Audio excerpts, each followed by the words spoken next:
നമസ്കാരം. ഒരു പുതിയ ഇതൾ കൂടി വിടരുകയാണ്. വിശ്വാമിത്രൻ്റെ യാഗരക്ഷ കഴിഞ്ഞ് താടകാവധവും കഴിഞ്ഞ് സഞ്ചരിക്കുന്ന അവസ്ഥയിൽ ഒരു കല്ല് കാണുമ്പോൾ മുനി ചൂണ്ടിക്കാട്ടിക്കൊടുക്കുന്നു, ഇത് അഹല്യ, ശാപഗ്രസ്തയായ അഹല്യ കിടക്കുന്നതാണ്, യുഗങ്ങളായി കിടക്കുന്നു കല്ലായി.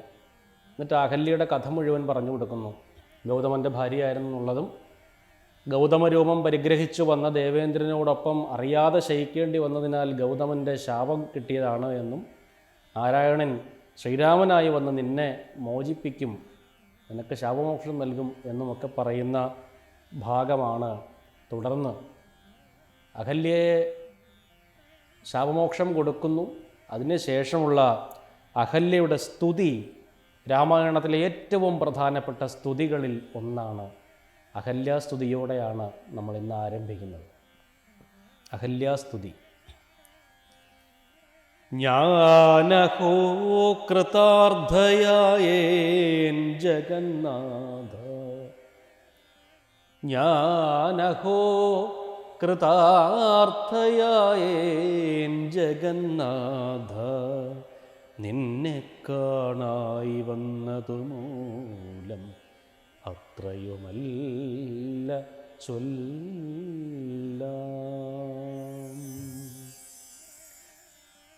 പത്മജരുദ്രാദികളാലപേക്ഷിതം പാദപത്മസംലഗ്നപാംസുലേശം ഇന്നെനിക്കല്ലോ സിദ്ധിച്ചു.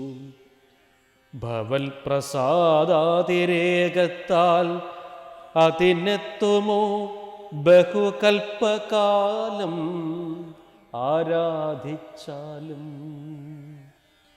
ചിത്രമിത്രയും തവ ചേഷ്ടിതം ജഗൽപതേ, മർത്യഭാവേന വിമോഹിപ്പിച്ചിടുന്നിദേവം. ആനന്ദമയനായോരതിമായികൻ പൂർണ്ണൻ, ന്യൂനാതിരേകശൂന്യൻ അചലനല്ലോ ഭവാൻ.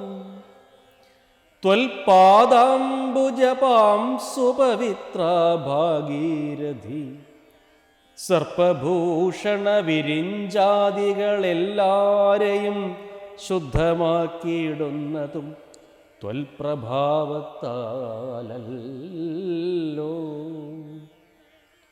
സിദ്ധിച്ചേനല്ലോ ഞാനും ത്വൽപാദസ്പർശമിപ്പോൾ.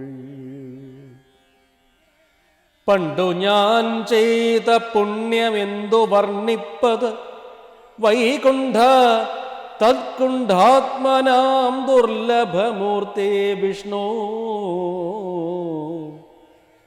മർത്യനായി അവതരിച്ചൊരു പൂരുഷം ദേവം,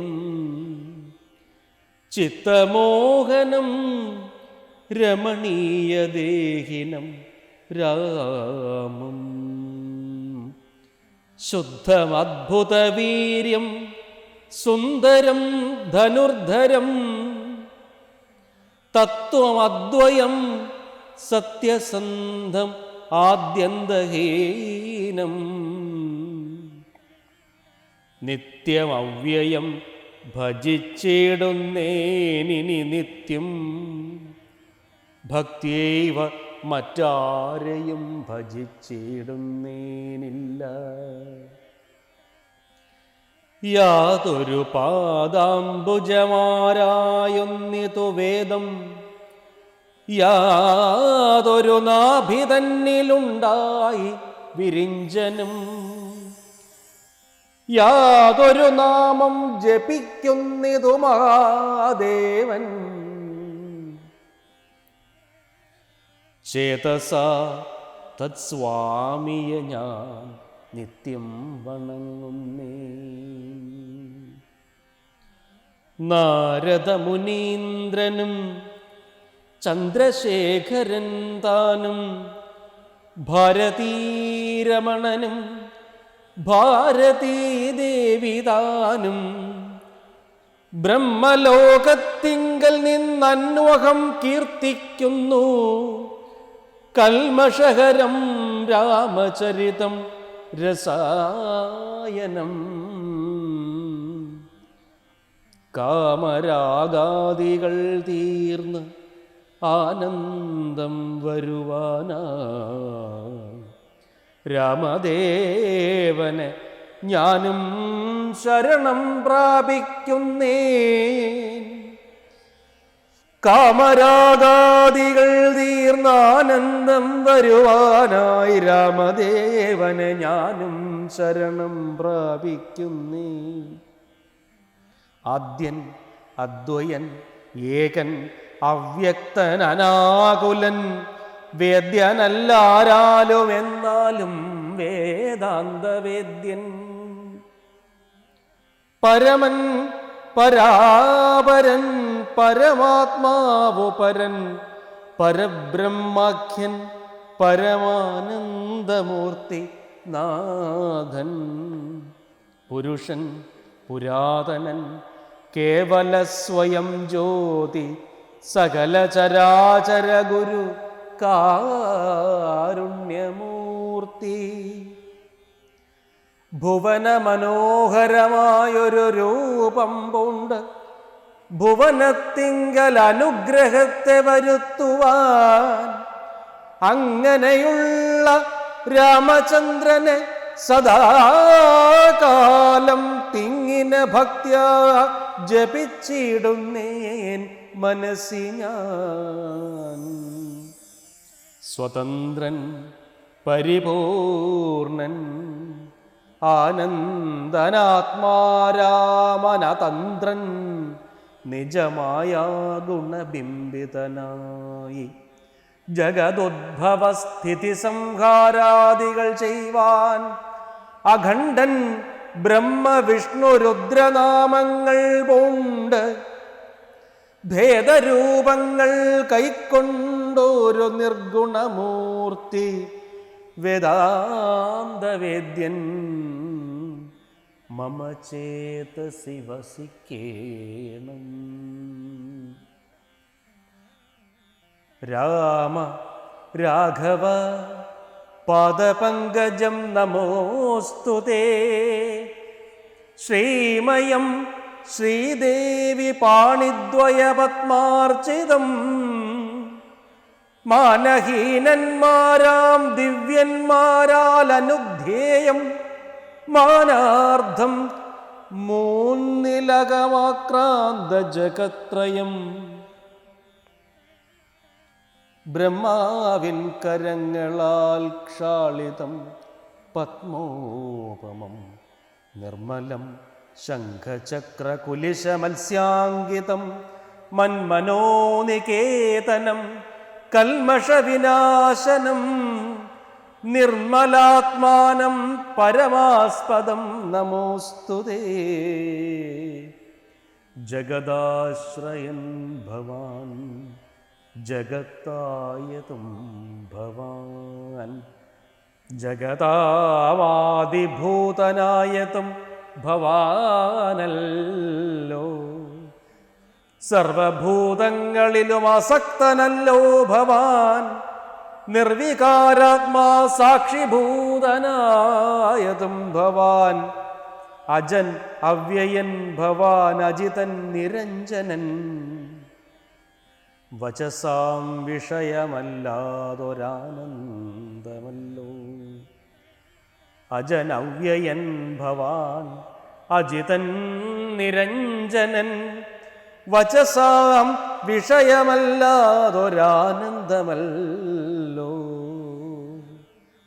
വാച്യവാചകോഭയവാഭേദേന വാച്യവാചക ഉഭയഭേദേന ജഗന്മയൻ വാച്യനായി വരേണമേ വാക്കിനു സദാ മമ. കാര്യകാരണ കർത്തൃഫല സാധനഭേദം മായയാ ബഹുവിധ രൂപയാ തോന്നിക്കുന്നു. കേവലമെന്നാകിലും നിന്തിരുവടി അതു സേവകന്മാർക്കു പോലും അറിവാൻ അരുതല്ലോ. ത്വന്മായാവിമോഹിത ചേതസാം അജ്ഞാനിനാം ത്വന്മാഹാത്മ്യങ്ങൾ നേരെ അറിഞ്ഞുകൂടായല്ലോ. മനസ്സേ വിശ്വാത്മാവാം നിന്തിരുവടി തന്നെ മാനുഷരെന്നു കൽപ്പിച്ചിടുവോരജ്ഞാനികൾ. പുറത്തും അകത്തുമെല്ലാടവുമൊക്കെ നിറഞ്ഞിരിക്കുന്നതു നിത്യം നിന്തിരുവടിയല്ലോ. ശുദ്ധനദ്വയൻ സമൻ നിത്യൻ നിർമ്മലനേകൻ, ബുദ്ധനവ്യക്തൻ ശാന്തൻ അസംഗൻ നിരാകാരൻ, സത്വാദിഗുണത്രയയുക്തയാം ശക്തിയുക്തൻ, സത്വങ്ങളുള്ളിൽ വാഴും ജീവാത്മാവായ നാഥൻ. ഭക്താനാം മുക്തിപ്രദൻ, യുക്താനാം യോഗപ്രദൻ, സക്താനാം ഭുക്തിപ്രദൻ, സിദ്ധാനാം സിദ്ധിപ്രദൻ, തത്വാധാരാത്മാദേവൻ സകല ജഗന്മയൻ, തത്വജ്ഞൻ നിരുപമൻ നിഷ്കളൻ നിരഞ്ജനൻ, നിർഗുണൻ നിശ്ചഞ്ചലൻ നിർമ്മലൻ നിരാധാരൻ, നിഷ്ക്രിയൻ നിഷ്കാരണൻ നിരഹങ്കാരൻ നിത്യൻ, സത്യജ്ഞാനാനന്ദാനന്ദാമൃതാത്മകൻ പരൻ, സത്താമാത്രാത്മാ പരമാത്മാ സർവാത്മാ വിഭൂ, സച്ചിൽ ബ്രഹ്മാത്മാ സമസ്തേശ്വരൻ മഹേശ്വരൻ, അച്യുതൻ ആദിനാഥൻ സർവദേവതാമയൻ. നിന്തിരുവടിയായതെത്രയും മൂഢാത്മാവായ അന്ധയായുള്ളൊരു ഞാൻ എങ്ങനെ അറിയുന്നു? നിന്തിരുവടിയുടെ തത്വം എന്നാലും ഞാനോ സന്തതം ഭൂയോ ഭൂയോ നമസ്തേ നമോ നമഃ. എത്ര കുത്രാപി വസിച്ചിടിലും എല്ലാ നാളും പുൽത്തളിരടികളിൽ ഇളക്കം വരാതൊരു ഭക്തിയുണ്ടാക വേണം എന്നൊഴിഞ്ഞ പരം ഞാൻ അർത്ഥിച്ചിടുന്നേനില്ല. നമസ്തേ നമോ നമഃ. നമസ്തേ രാമ രാമ പുരുഷാധ്യക്ഷ വിഷ്ണു. നമസ്തേ രാമ രാമ ഭക്തവത്സല രാമ. നമസ്തേ ഋഷികേശ രാമ രാഘവ രാമ. നമസ്തേ നാരായണ സന്തതം നമോസ്തുതേ. സമസ്തകർമാർപ്പണം ഭവതി കരോമി ഞാൻ. സമസ്തമപരാധം ക്ഷമസ്വ ജഗൽപദേ. ജനന മരണ ദുഃഖാപഹം ജഗന്നാഥം ദിനനായക കോടി സദൃശപ്രഭം രാമം. കരസാരസയുഗസുധൃത ചരശാപം കരുണാകരം കളാജലധാഭാസം രാമം. കനകരുചിരദിവ്യാംബരം രമാവരം കനകോജ്വലം രത്നകുണ്ഡലാഞ്ചിതഗണ്ഡം. കമലദലലോലവിമലവിലോചനം കമലോദ്ഭവനതം മനസാ രാമമീഢേ പുരതസ്ഥിതം സാക്ഷാദീശ്വരം രഘുനാഥം പുരുഷോത്തമം കോപ്പി സ്തുതിച്ചാൾ ഭക്തിയോടെ.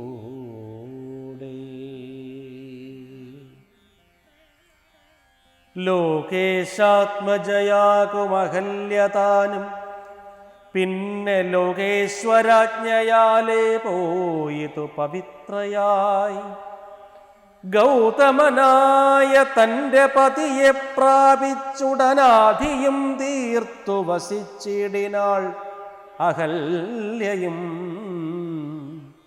ഈ സ്തുതി ഭക്തിയോടെ ജപിച്ചിടുന്ന പുമാൻ ശുദ്ധനായി അഖില പാപങ്ങളും നശിച്ചുടൻ പരമം ബ്രഹ്മാനന്ദം പ്രാപിക്കുമത്രയല്ല വരുമൈകിക സൗഖ്യം പുരുഷന്മാർക്കും നൂനം.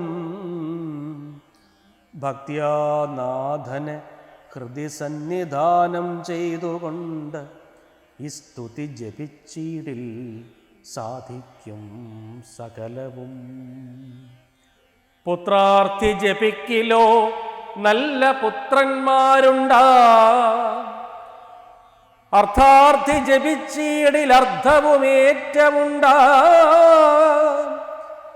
ഗുരുതൽപകൻ കനകസ്തേ സുരാപായി ധരണീസുരഹന്ത പിതൃമാതൃഹാഭോഗി പുരുഷാധമനേറ്റമെങ്കിലും അവൻ നിത്യം പുരുഷോത്തമം ഭക്തവത്സലം നാരായണം ചേതസി രാമചന്ദ്രം ധ്യാനിച്ചു ഭക്ത്യാ ജപിച്ചാദരാൽ വണങ്ങുകിൽ സാധിക്കുമല്ലോ മോക്ഷം. സദ്വൃത്തനെന്നായിടിൽ പറയണമോ മോക്ഷം സദ്യ സംഭവിച്ചിടും സന്ദേഹമില്ലേതും.